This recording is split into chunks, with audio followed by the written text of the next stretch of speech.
बड़ी खबर आपको बताते हैं, महाराष्ट्र में कफ सिरप कंपनी पर एक्शन हुआ है। रेडिनेक्स फार्मास्यूटिकल कंपनी का स्टॉक जब्त कर लिया गया है। एफडीए ने पुणे में बड़ी कार्रवाई की है। खांसी की दवा रेसिफ्रेश TR का स्टॉक जब्त किया है। तो जिस तरीके से लगातार मामले सामने आ रहे थे, राजस्थान, मध्य प्रदेश, उसके बाद अब महाराष्ट्र में भी कार्रवाई हुई है। आपको बता दें कि सिरप कंपनी पर एक्शन लिया गया है। महाराष्ट्र में रेडिनेक्स फार्मास्यूटिकल कंपनी का स्टॉक एफडीए की तरफ से जब्त किया गया है और पुणे में इस बड़ी कार्रवाई को अंजाम दिया गया है। तस्वीरें भी आपको दिखा रहे हैं। बड़ी मात्रा में जो स्टॉक जमा किया हुआ था उसे जब्त एफडीए की तरफ से किया गया है। तो बड़ी और अहम खबर आपको बता रहे हैं कि सिरप से मौत के बाद लगातार ये सवाल उठ रहा है कि जो कफ सिरप लोगों को दिया जा रहा था, जो बच्चों को लिखा जा रहा था, क्या वो सुरक्षित है? लेकिन उसको लेकर के अब सवाल उठ रहे थे और इन सवालों के बीच कार्रवाई महाराष्ट्र में भी हुई।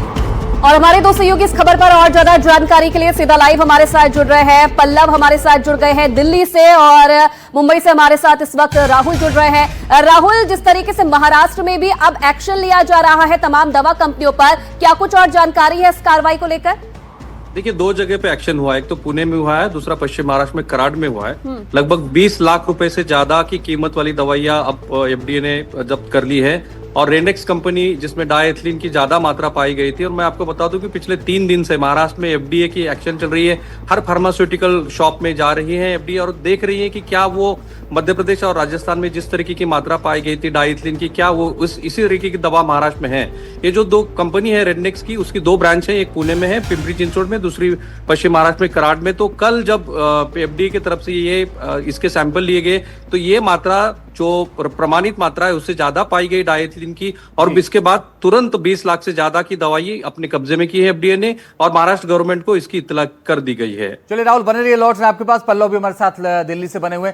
पल्लव, बड़ी बात यह है कि मध्य प्रदेश में इतने ज्यादा बच्चों की मौत हुई, फिर राजस्थान में कार्रवाइयां तो हो रही हैं, लेकिन स्वास्थ्य विभाग कैसे नजर रख रहा है और क्या आदेश हैं स्वास्थ्य विभाग को लेकर? देखिए, स्वास्थ्य विभाग जो है तमाम चीज़ों की मॉनिटरिंग कर रहा है। अभी 3 दिन पहले ही जो केंद्रीय स्वास्थ्य सचिव है उन्होंने तमाम राज्यों के साथ जो है बैठक की और इस बैठक में साफ तौर पे निर्देश दिया गया किस प्रकार से कफ सिरप का जो है उपयोग करना है और इसको लेकर किस प्रकार से जागरूकता बढ़ाना है। लेकिन बड़ा सवाल ये है कि जिस प्रकार से जो सबसे एक अहम बात वो जानने के लिए है कि हमारे पास वो डॉक्यूमेंट्स भी हैं कि जिस कफ सिरप को लेकर लगातार मौत के मामले सामने आए, खासकर मध्य प्रदेश को लेकर, वहाँ पे ये चीज़ निकली कि उसको लेकर, जिस फॉर्मूला को लेकर कफ सिरप का निर्माण हुआ था, उसको पहले ही केंद्र सरकार ने 2 साल पहले ही 18 दिसंबर 2023 को बैन कर दिया था। उसके बावजूद उस कफ सिरप का जो है निर्माण किया गया, उसको जो है लगातार मार्केट में उतारा गया। उस फॉर्मूले को लेकर भी केंद्र सरकार ने पहले चिता दिया था कि इसका जो है इसकी बिक्री जो है उस पर उसको रोक लगाई जाए और खास तौर पे कहा गया था कि इसको लेकर बाकायदा दवा के लेबल पे चेतावनी जारी की जाए और उसको लिखा जाए और इसको लेकर जो है बाकायदा अस्पतालों में जागरूकता अभियान चलाया जाए। उसके बावजूद उस फॉर्मुलेशन को न तो रोका गया और धड़ल्ले से उसकी बिक्री की गई और राज्य सरकारों ने भी इस पर ध्यान नहीं दिया। उसके बाद हम देख रहे हैं किस प्रकार से मामले सामने आए। तो जब से मामला सामने आया, लगातार स्वास्थ्य विभाग इस पर निगरानी कर रहा है।